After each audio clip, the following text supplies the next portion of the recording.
요한복음 12장 23절에서 26절 말씀, 제가 한 구절 여러분이 한 구절 교독하시겠습니다. 예수님께서 대답하여 이르시되 인자가 영광을 얻을 때가 왔도다.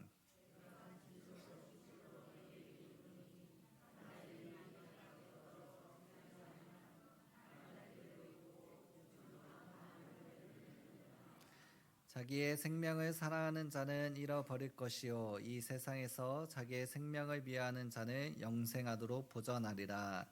사람이 나를 섬기려면 나를 따르라. 나 있는 곳에 나를 섬기는 자도 거기 있으리니 사람이 나를 섬기면 내 아버지께서 그를 귀히 여기시리라. 아멘. 할렐루야. 오늘 이 주일 예배에 오신 여러분을 환영합니다. 우리 다 함께 인사 나누기를 원합니다. 우리는 선교사입니다. 네.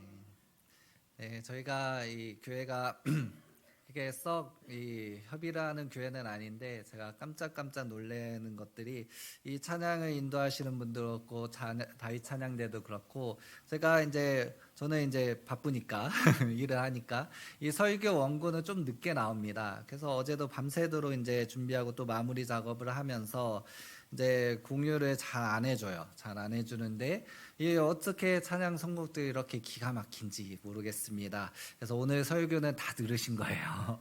여러분 돌아가셔도 뭐 무방한데 그래도 주님 말씀 주셨으니 함께 나누기를 원합니다. 제가 인상 깊게 본 영화들이 몇 개가 있는데 가장 인상 깊게 봤던 영화는 이 라이언 일병 구하기라는 영화입니다.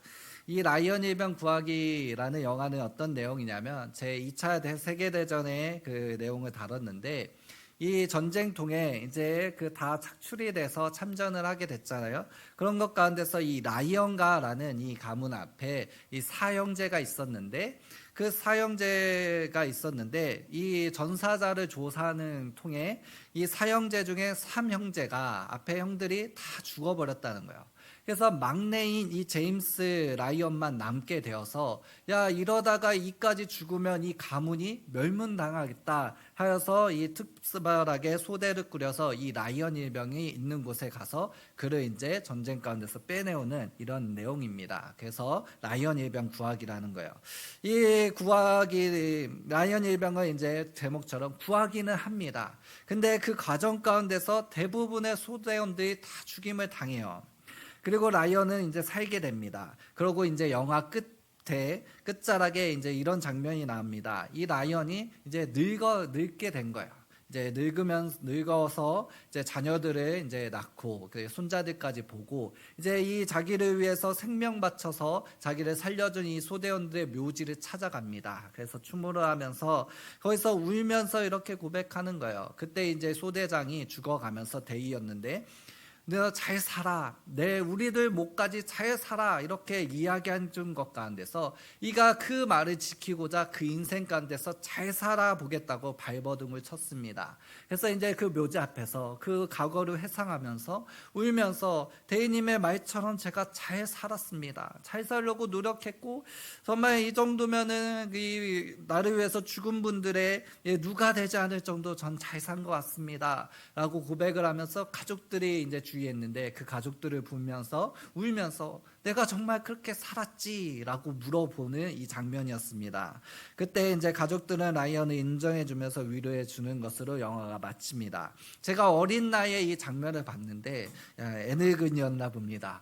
이제 그것을 보면서 어떤 생각을 하냐면 나도 저렇게 이제 죽게 될 텐데 가족들도 있고 할 텐데 인생 잘 살아야겠다라는 생각을 가지게 됐어요. 그래서 최소한 가족들에게 인정을 받을 정도는 살아야겠다 다짐을 하면서 제 좌우명이 생겨났습니다. 제 좌우명이 뭐냐면 하늘을 우러요 한 점 부끄럼 없이 살자라는 것이에요. 한 점 부끄럼 없이 산다. 여러분은 잘 살고 계십니까? 우리가 이 죽음에 다가올 때 사람들을 회상한다는 거야. 내가 인생을 살았는데 정말 잘 살았을까? 그리고 가끔 우리는 중간 점검하면서 내가 인생을 정말 잘 살고 있는가? 라고 생각해 봅니다. 그때 많은 사람들이 잘 산다는 것이 무엇인가? 많은 기준들이 있겠지만 저는 저의 좌우명, 하늘을 우러러 한 점 부끄러움 없이 산다 라는 것 앞에 사람들이 대부분 자기가 잘 살았는가를 볼 거예요. 그래서 남에게 피해를 끼쳤는가 안 끼쳤는가, 내가 남부럽지 않게 살았는가, 이런 걸로 우리가 잘 살았느냐를 점검해 봅니다. 그런데 이 세상의 삶이 만약 그것으로 끝이라면 그것이 정답이겠지요. 누구에게도 우리도 이제 표를 달았잖아요. 항상 덥스럽게 타인을 배려하며 꺼리낌이 없게 살자. 이렇게 살면 이 세상 가운데서는 잘 살았다 칭찬받을 거예요. 근데 이 삶이 이것으로 끝나지 않는다는 것입니다. 우리는 알지요. 이 이후의 삶을, 우리가 살아온 이 80년, 70년, 80년의 이 삶이 영원의 삶을 결정짓는 것을 압니다. 그래서 우리는 결국에는 그날, 우리가 죽게 될 그 날에 어디 앞에 서요? 하나님의 심판대 앞에 선다는 거예요. 우리가 예수 믿는다고 해서 그냥 프리패스로 하이패스 지나가듯이 천국에 가는 것이 아닙니다. 우리는 모두 다 죽게 되는데 그 죽는 사람들 모두가 죄인이든 죄인이 아니든 용서받은 자들, 그리스도를 믿는 자들 다 심판대를 거쳐서 천국에 가든지 지옥에 가든지 한다는 거예요. 그 앞에 우리가 서게 될 텐데 잘 산다는 것이 무엇인가? 바로 이 심판대 앞에서 주님께서 우리를 평가하실 때 너 착하고 충성된 도가 잘하였다, 이제 나와 안식을 누려라 하는 이 한마디 듣는 것이 우리가 인생을 잘 산다는 것입니다. 그래서 우리의 가운데서는 이 인생 잘 산다는 것이 다른 개념이에요. 우리 하나님과 사람 앞에서 이 하나님이 더 추가된다는 것입니다. 우리 인생을 어떻게 잘 사는 것인가? 바로 하나님 앞에 칭찬받는 그 삶을 살아야 된다는 것입니다. 근데 그것이 쉽습니까? 좀 어려운 것 같아요. 우리 하나님 앞에 잘 산다는 것이 무엇인가 했을 때 요즘 들어서 이 세속주의가 많이 들어와서 사람들이 이 잘 산다라고 했을 때 우리가 기독교 전통에서는 하나님 앞에 영광 돌리면 돼라고 가르칩니다. 그래서 하나님 앞에 영광 돌리는 것이 우리가 잘 살고 하나님 앞에 칭찬받는 것인데, 그렇다면 그 영광 어떻게 돌리는가 했을 때 우리는 무엇을 생각해요? 최고가 되려고 한다는 거예요. 뭔가 내가 한 연역 가운데 최고가 되어서 트로피를 딱 안겨지었을 때 이 내가 받아야 할 영광을 하나님께서 하셨습니다, 하나님 앞에 돌리며 하나님께 영광 돌린 줄을 안다는 것입니다. 그래서 우리는 어떻게 합니까? 그 기준에 부합되기 위해서, 그 칭찬받기 위해서, 그 하나님 앞에 영광 돌리기 위해서 남부럽지 않게, 남에게 덕이 되게, 남들이 부러워할 정도의 삶을 살도록 성공을 추구한다는 것이에요. 근데 그렇지 않습니다. 이 하나님께서 말씀하시는 하나님이 칭찬하는 삶은 성공이 아니라는 거예요. 다 최고가 되려고 한다고 하면 그 최고가 아닌 사람은 어떻게 됩니까? 하나님 앞에 영광 못 돌려서 그럼 지옥 갑니까? 아니라는 거죠. 하나님은 그런 영광 원하시지 않습니다. 하나님은 그런 영광 받으실 수도 있지만 그것만 바라보는 영광 바라보지 않습니다. 그래서 우리는 잘못된 길을 갈 때가 있다는 것이요. 다 최고가 되기 위해서 우리는 어떻게 합니까? 세상 방법대로 산다는 거. 왜요? 세상도 최고가 되고 싶거든요.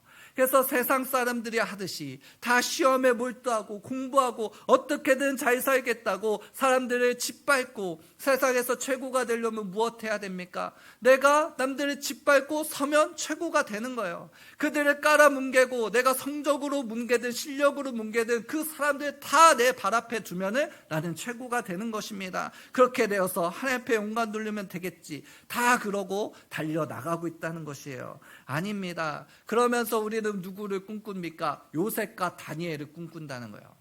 요셉과 다니엘, 그들은 최고가 되었죠. 총리가 되어지고 한 나라의 그 제2인자들이 되었습니다. 근데 그들이 그 위치에 섰을 때 하나님께 영광을 돌렸습니까? 아니에요. 그들은 처음부터 그들이 가장 낮은 자리에 있을 때에도 주님 앞에 영광을 돌렸고 하나님께서는 그것을 영광스럽게 받으셨습니다. 그들이 요셉이 포로로 잡혀갔어요. 노예가 됐을 때 노예의 신분에 굴하지 않고 그는 하나님 앞에 선한 길을 싸웠고 그가 그곳에서 인정받아서 하나님 앞에 영광을 돌렸습니까? 다니엘은 어떻습니까? 포로예요. 그 말 한마디 잘못하면 죽임을 당합니다. 그 포로의 신분 가운데서 그가 어떻게 했습니까? 그 신앙 지키겠다고 고기 먹지 않겠습니다. 내가 믿는 하나님은 나를 지키시고 나를 더 풍요롭게 하십니다. 너희들의 방법은 난 따르지 않겠다 라고 했을 때 그냥 죽임 당할 수도 있었어요. 그런데 그가 그렇게 하나님을 믿고 하나님께 영광 돌리고자 했을 때 그는 그 신분에서도 영광을 돌릴 수 있게 되었다는 것입니다. 여러분, 이 하나님 앞에 영광을 돌리는 삶이 무엇인가? 하나님은 바로 오늘 말씀을 통해서 더 자세하게 우리들 가운데 가르치고 계십니다. 오늘 이제 본문의 말씀 23절 함께 읽어보겠습니다. 읽어주시기 바랍니다.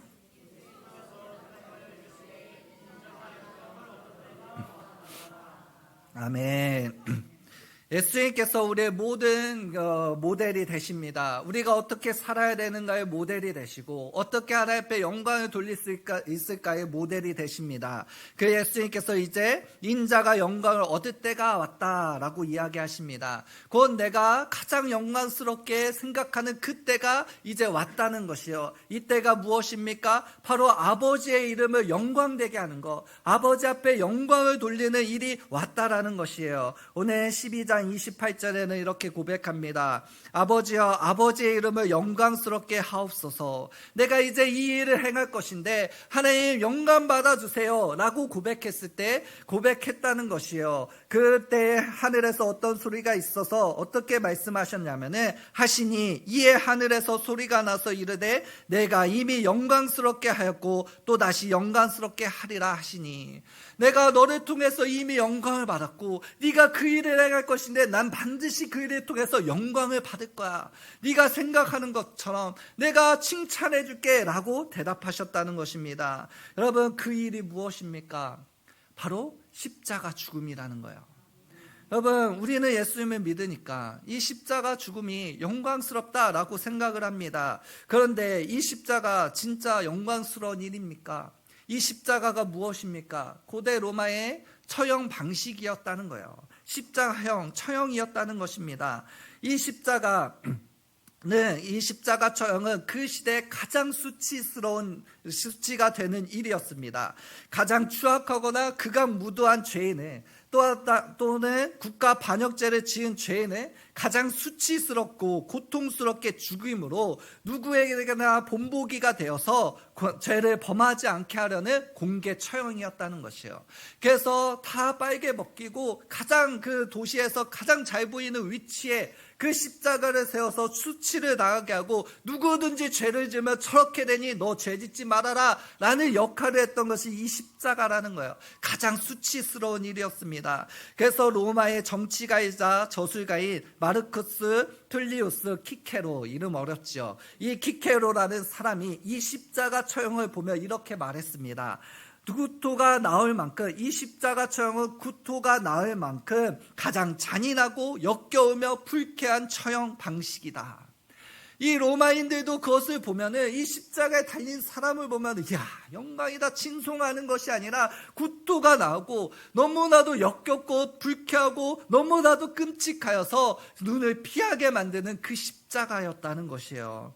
여러분, 또 유대인들에게는 이 십자가는 어떤 의미였습니까? 이 십자가는 나무에 달려 죽는 것이에요. 근데 성경에 말하기를 누구든지 나무에 달린 자마다 하나님 앞에 저주를 받은 자이니, 이 십자가에서 죽었다는 것은 자기가 하나님 앞에 저주받았음을 공표하는 일이었습니다. 그래서 십자가에 달린 자들은 매장도 안 했어요. 그냥 들짐승에게 뿌려져서 시체를 먹게 했습니다. 왜요? 하나님 앞에 버림받은 자이기 때문에, 저주받은 자이기 때문에 상종도 안 했습니다. 그들의 죄인이다라고 손가락질하며 욕을 하며 그렇게 우리도 죄 짓지 말자, 그 하나님 앞에 저주받지 말자 하는 그런 본보기였습니다. 그래서 이 대제사장들이 예수님을 십자가에 그렇게 못 박고 싶어 했던 것이에요. 왜요? 백성들에게 칭송받는 선지자로 이제 인정받고 있었습니다. 근데 그가 십자가에 못 박히면 무엇이 되는 거예요? 하나님 앞에 버림받은 자, 하나님 앞에 저주를 받은 자, 더 이상 선지자가 아닌 하나님 앞에 극악무도한 죄인으로 드러나는 일이기 때문에, 그래서 예수님을 십자가에 못 박았습니다.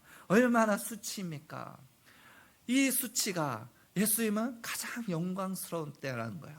자기의 인생 가운데 가장 영광스럽다라고 여기십니다. 그리고 하나님도 그 영광을 받으시고 너가 이 십자가를 지는 거 내가 나에게 영광을 돌리는 일이라고 인정해 줄게 라고 하신다는 것입니다. 여러분, 하나님께 영광 돌리는 것이 무엇입니까? 바로 이 십자가 지는 것이에요.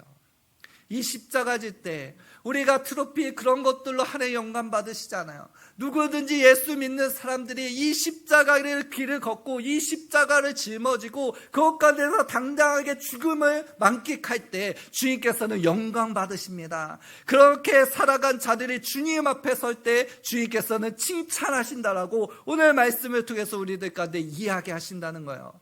여러분, 이런 질문 앞에 잘 살고 계십니까? 이 십자가의 길을 걸어야 되는데 걷고 계십니까? 여러분, 이 십자가의 길이 무엇입니까? 단순히 내가 나의 자아를 부인하고 뭐 바보 천치처럼 누가 욕을 해도 허허허 웃고 넘어가고 이런 삶을 이야기하는 것이 아니라 뭐든지 희생하고 이런 삶을 이야기하는 것이 아닙니다. 이 십자가의 삶은 무엇인가? 바로 하나님 앞에 철저하게 순종하는 삶이라는 것이에요. 이 십자가가 누구의 계획이었습니까? 예수님의 계획은 아니었어요. 하나님 아버지의 계획이었습니다.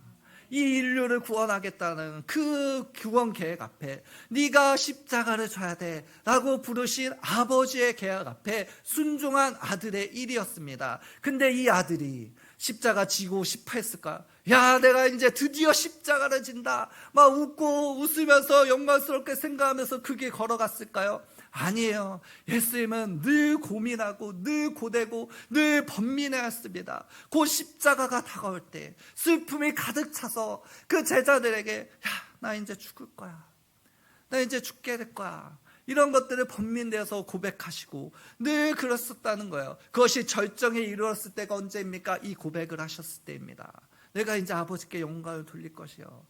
이때가 이제 예루살렘에 입성해서 이제 곧 있으면 예수님께서 진짜 이 십자가를 지셔야 될 그때였습니다. 그때 이 마지막 순간까지 예수님은 무엇 하셨습니까? 기도하셨어요. 어떤 기도를 하셨죠? 하나님 나에게 힘을 주시옵소서. 아니요, 하나님 내 잔을 내게서 치워 주시옵소서. 할 수 있거든 이 잔이 지나가게 해주세요. 죽지 않고 이 생명을 전할 수 있다면 그렇게 해주세요. 저 죽고 싶지 않아요. 이것이 예수님의 마지막 기도였다는 거예요. 그런데 그 기도가 어떻게 변했죠? 하나님, 그렇지만 이것이 아버지의 뜻이기에 저는 순종하고 싶습니다. 그런데 너무나도 죽기 싫은데 어떻게 합니까? 내 원대로 하지 마시고 내 아버지의 원대로 되기를 원하나이다. 나의 마음 가운데 아버지의 마음을 부어주세요. 이 일에 능히 순종할 수 있게 도와주세요. 이것이 안 되니까 그분이 언제까지 기도했어? 3번까지 될 때까지 땀방울이 흘리는 모세혈관들이 터져서 그것 가운데서 땀에 피가 묻어질 정도까지 고뇌하시면서 힘을 다해서 기도하셨다는 거예요. 이 십자가 지게 하여 주시옵소서. 순종할 수 있게 하여 주시옵소서. 그래서 주님께서는 이 순종을 완성하신 것입니다. 여러분, 이것이 십자가의 길이에요. 하나님의 말씀 앞에 온전히 순종하는 삶. 이 시대에 누가 하나님께서 칭찬하시는 자입니까? 이 말도 안 되는 이 말씀을 붙들고 살아가는 자들이라는 거예요. 여러분, 이 말씀 붙들고 사는 것이 여러분 이 세대 가운데 통합니까? 통할 것 같습니까? 아니니까 우리가 이대로 안 살잖아요. 우리 이 세상이 가르치는 방식, 성공하고자 어떻게 해야 됩니까? 모든 것을 버려두고 다 공부에 매진하고 어떻게든 자기 실력을 쌓고 이래야지만 성공할 수 있어. 그래야지만 너희가 지혜를 얻을 수 있어. 이 세상을 살아가는 지혜라 말하지만 성경은 무엇이라 하죠? 이 세상 살아가는 지혜, 가장 지혜로운 것이 무엇인가? 하나님을 경외하는 거. 여러분, 그것이 무슨 지혜입니까? 그렇게 경외한다고 우리 시험 잘 칠 수 있습니까? 아니죠. 그렇게 하면 인생 잘 살 수 있습니까? 아니에요. 그러니까 우리는 어떻게 해요? 그거 다 무시하고 하나님 적당히 경외하면서 우리는 무엇을 합니까? 나의 성공 위해서 이 세상 가운데 달려간다는 거예요. 누구도 이 말씀 앞에 이 말씀에 순종하고자 정말 모든 것을 버려서 이 십자가 짊어지고 가는 사람이 없다라는 것입니다. 여러분, 이것이 우리의 현실이에요. 하나님께서는 지금 그런 자들을 찾으신다라고 이야기하십니다. 무엇을요? 자기의 십자가를 지고 짊어지는 자들, 가는 자들, 이 자들을 초청하고 계세요. 우리 본문의 말씀 25절 26절 함께 읽어보겠습니다. 자기의 생명을 사랑하는 자는 잃어버릴 것이요 이 세상에서 자기의 생명을 미워하는 자는 영생하도록 보전하리라.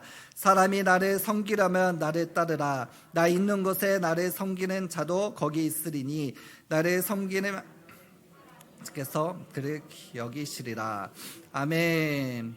예수님께서는 자기만 십자가를 지고 가신 것이 아니라 우리에게 이러한 삶을 살라고 초청을 하십니다. 이것이 이제 공간복음서에는 병행구절이라는 것이 있는데 곧 이것을 가장 이해하기 쉽도록 같이 쓰여졌다는 것이에요. 이것의 병행구절이 무엇이냐면 이에 예수님께서 제자들에게 이르시되 누구든지 나를 따라오려거든 자기를 부인하고 자기 십자가를 지고 나를 따를 것이니라.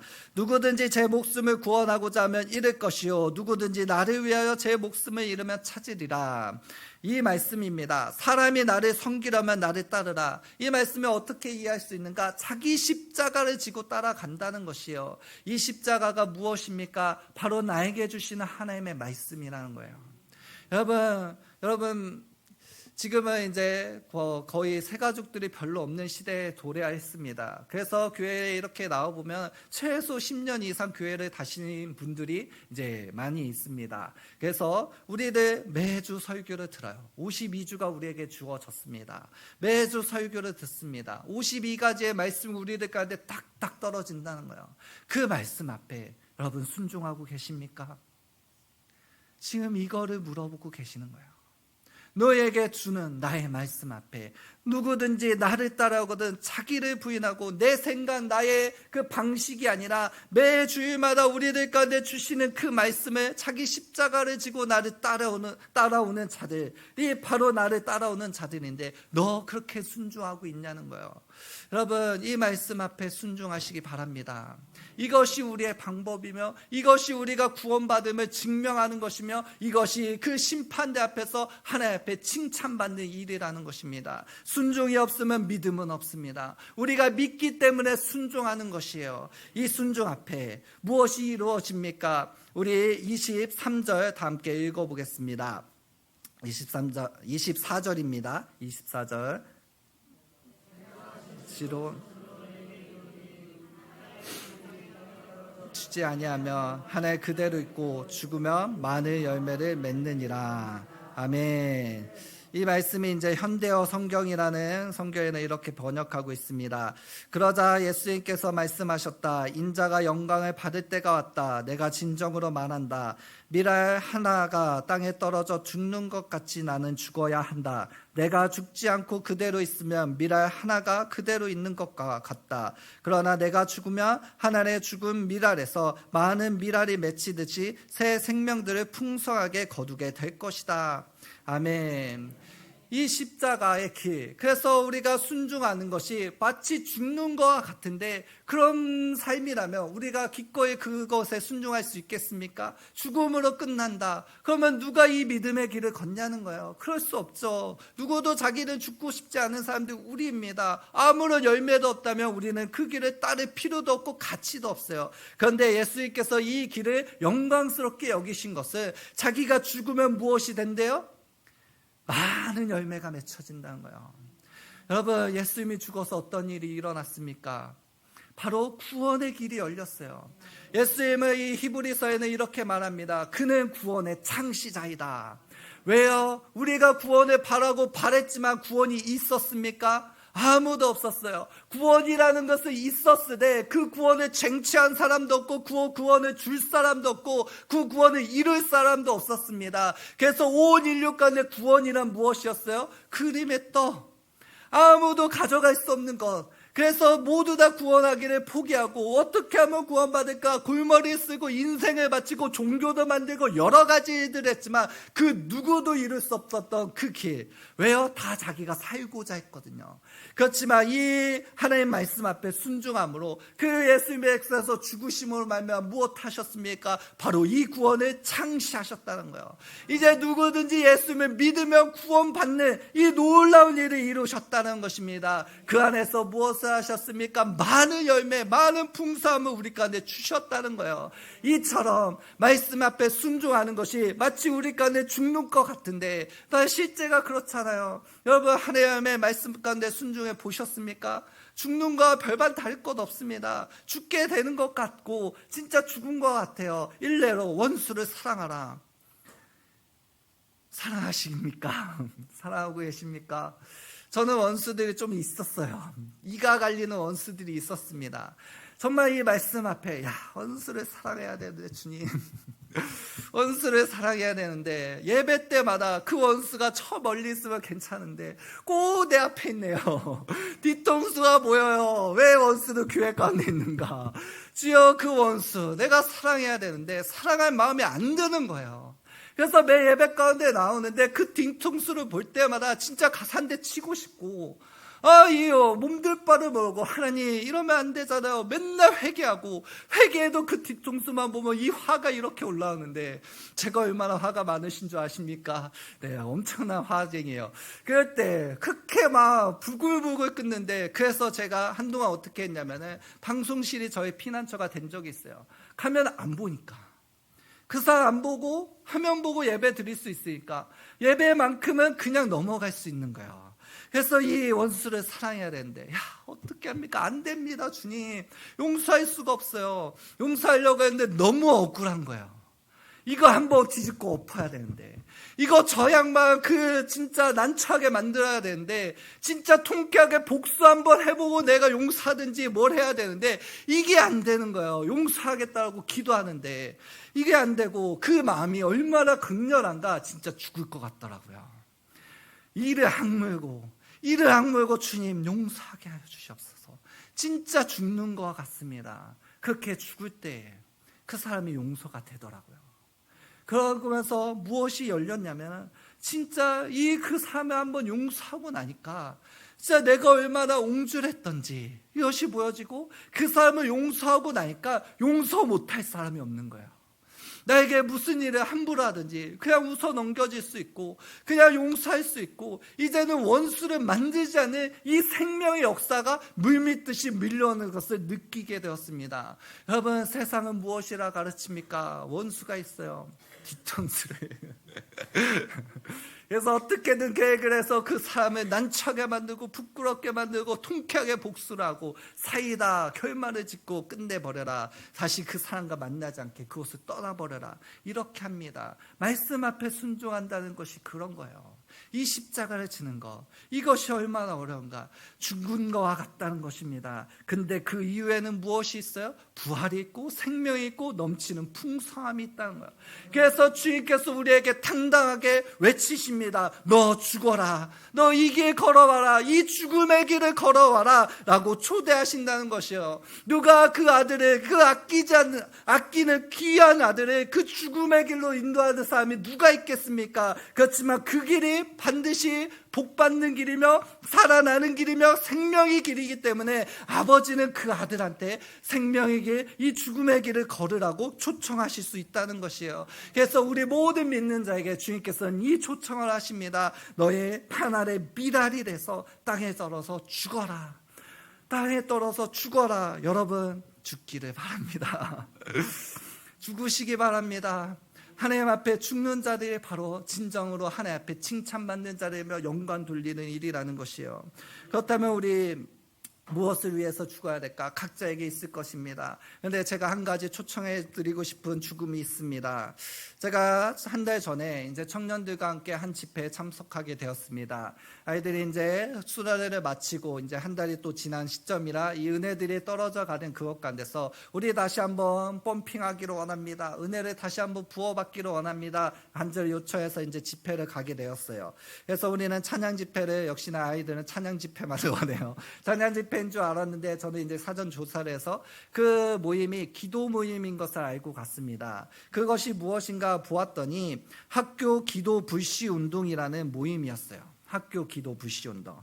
이것이 이제 2016년 부산에서 시작되어서 지금 16차례 집회를 하고 있고, 이 부산 지역의 많은 학교들 가운데 기도 모임을 일으킨 모임입니다. 이것이 이제는 전국적으로 확산돼서 서울에서도 하고 제주도에서도 하고 저희가 참석했던 대전 지역에서도 이제 그 운동을 이제 시작을 했습니다. 이것이 무언가 이렇게 봤더니 우리 때 했던 거예요. 우리 때 무엇을 했냐면은, 제가 중고등학교 때 학교에서 기도 모임 해야 됩니다 라는 어떤 분이 그 기도 모임에 대해서 전파하고 다녔습니다. 그것 가운데서 우리들이 은혜를 받고 학교 그 국기계양대 밑에 모여서 우리들이 기도하기 시작했어요. 이 학교를 위해서, 이 도시를 위해서, 이 나라를 위해서 그렇게 우리들이 기도를 했습니다. 그 기도하는 가정 가운데서 많은 열매들이 있었어요. 어떤 학교들은 한 학교가 다 돌아오고, 어떤 학교는 한 반이 돌아오고, 많은 사람들이 전도 받고, 그때가 저희 때는 저희 시대의 부흥이었습니다.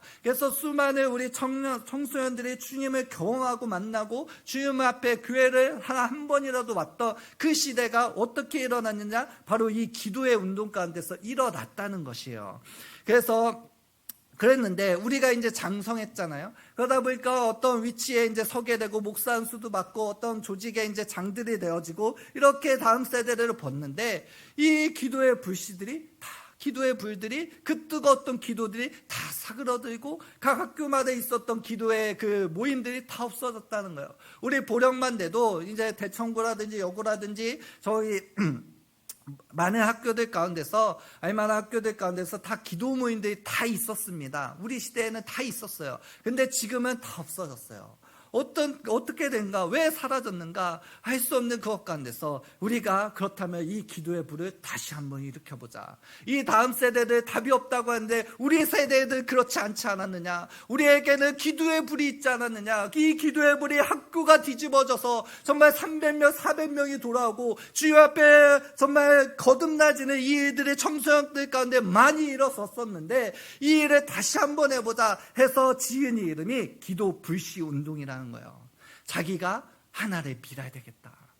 이 학교 가운데, 이 학교들 가운데 이 기도가 일어나기 위해서 자기의 인생을 다 바쳐서 이 일 가운데 헌신하겠다. 그래서 이 모임은 자발적 모임입니다. 그러니까 누구도 주관하는 자들이 없어요. 그래서 누구도 다 헌신하고, 이 집회가 이제 1000명, 2000명 모이는, 1000명 가까이 모이는 집회인데 무료로 진행을 합니다.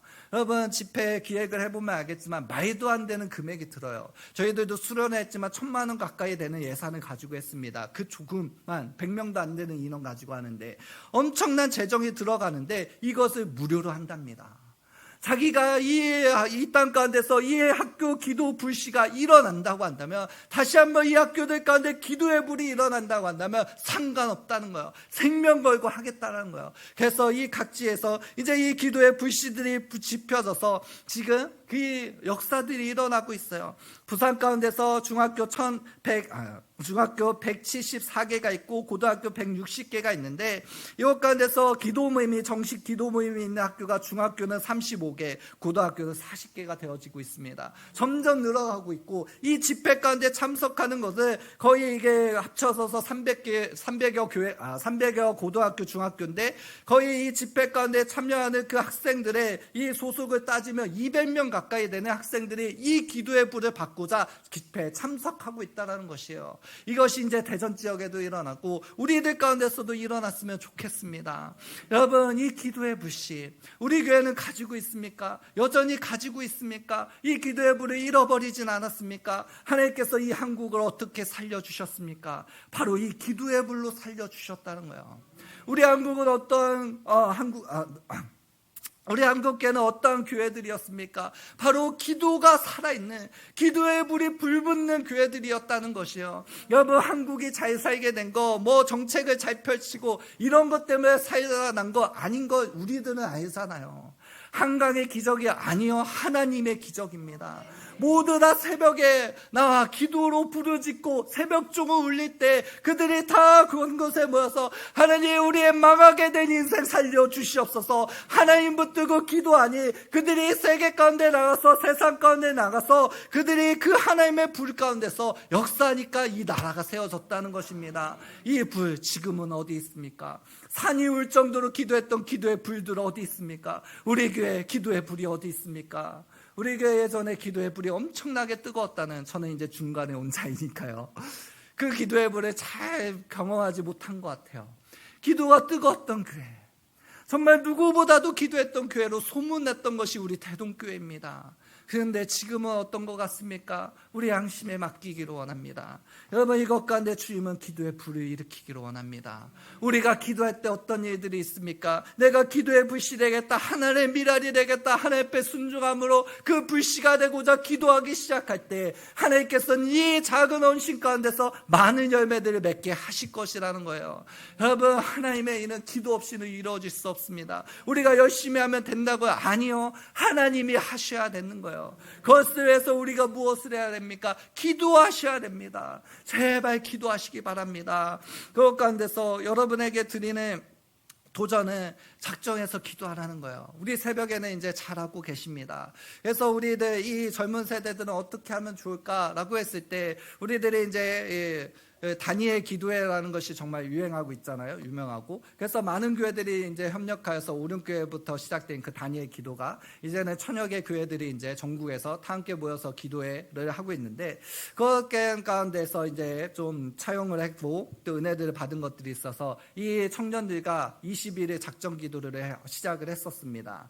그래서 이제 1차, 2차, 3차 이렇게 되어지고 자발적으로 참석하는 아이들을 대상으로 했어요. 그렇게 우리 작정해서 기도하자 라고 해서 21일간 기도하고 그 은혜들을 나누고 그것 가운데서 많은 열매들이 또 있었습니다. 그리고 그것을 마쳤을 때 다시 하자는 거예요. 날마다 우리가 그것을 시작할 때 저희 아내가 주로 했었는데, 하나님 다시는 이거 하지 않겠습니다 라고 하는데 원하니까 다시 하고 또 하고 또 하고, 이제는 저희가 이제 구역을 맡게 되어서 이제 여자 집사님들을 이렇게 해가지고 1차를 마치고 이제 2차가 시작되어지고 이제 남자 집사님들까지 제가 이제 동원을 해서 이제 시작을 하고 있습니다. 여러분, 이것이 바로 기도의 불이라는 거예요. 우리가 이렇게 작은 불씨들이, 기도하기 시작하는 이 불씨들이 모일 때 어떤 불이 됩니까? 큰 불이 되어서 이 부흥의 불이 된다라는 것입니다. 우리들, 저희 세대는 이것을 경험한 세대요. 저희의 전 세대들도 더 경험을 하셨죠. 이 기도원에 다니시면서 극히 기도를 했을 때 이 기도의 불이 붙으면 무슨 일이 일어나는가? 세상이 뒤집어지는 일들이 일어난다는 것입니다. 도저히 세상의 방법으로는 보지 못했던 그 부흥의 일들이, 세상의 방법으로는 답이 없었던 이 다음 세대들이 일어나는 것을 보게 된다는 것이에요. 여러분, 우리의 찬양 어떻게 들으셨습니까? 어머니의 기도가. 여러분들이 다음 세대들을 위해서 기도할 때 그 자녀들은 망하지 않습니다. 그 자녀들은 결국 돌아오게 됩니다. 제가 청소년 사역을 하면서 느낀 거는 뭐냐면, 부모의 존재가 얼마나 중요한지를 느끼게 돼요. 제가 중학교부터 고등학교까지 열심히 가르칩니다. 신앙으로서 열심히 해요. 저희가 또 열심히 특심이잖아요. 어떻게든지 은혜 받게 하려고 저희가 한 달에 한 번씩 집회들을 했었습니다. 이 사람들 애들 붙들고 막 기도하고 어떻게든 방언받고 은혜 받고, 그래서 애들이 다 하나님 만났대요. 하나님 간증이 있대요. 그런데 어디서 다 고꾸라지는지 아십니까? 대학 가서 이제 타지로 가고 교회를 떠나니까 이제 그들을 돌볼 사람이 없는 거예요. 그래서 거기서 다 고꾸라지는데 살아남는 자들이 누구인지 아십니까? 부모가 기도하는 자들. 그래서 이 1세대들을 보면은 안타까워요. 그래서 저는 이 신앙의 1세대들이 있으면 내가 부모가 돼야지 하면서 그들을 위해서 기도합니다. 교회의 부르심이 그렇다는 거예요. 여러분, 자녀들을 위해서 기도하십니까? 그러면 남의 자녀들을 위해서도 기도하시기 바랍니다. 특별히 우리 교회에 있는 1세대들을 위해서 기도하시라는 거예요. 이 교회를 떠나는 사람들, 그 1세대들은 이 교회에서 부모를 경험하지 못할 때 교회를 떠나게 된다는 거예요. 무슨 말이냐? 자기 부모가 안 믿을지라도 이 교회에서 자기에게 사랑을 주고 어른들이 그를 위해서 기도하고 그 영혼을 위해서 붙잡고 기도하고 그를 돌보면 그는 교회에 남게 된다는 거예요. 근데 그런 부모의 역할을 하는 교인들이 없으면 그 청년은 그 학생들을 떠나게 되어 있다는 것입니다. 여러분, 우리는 무엇을 위해서 이 하나의 미랄이 되어야 될까? 여러분들, 이제 우리는 다음 세대들을 생각해야 됩니다. 다음 세대들을 위해서 우리는 하나의 미랄이 되어야 됩니다. 그것을 위해서 먼저 기도의 불씨가 되기를 축원드립니다. 이 시간 우리가 다 함께 이 말씀을 가지고 함께 기도하기를 원합니다.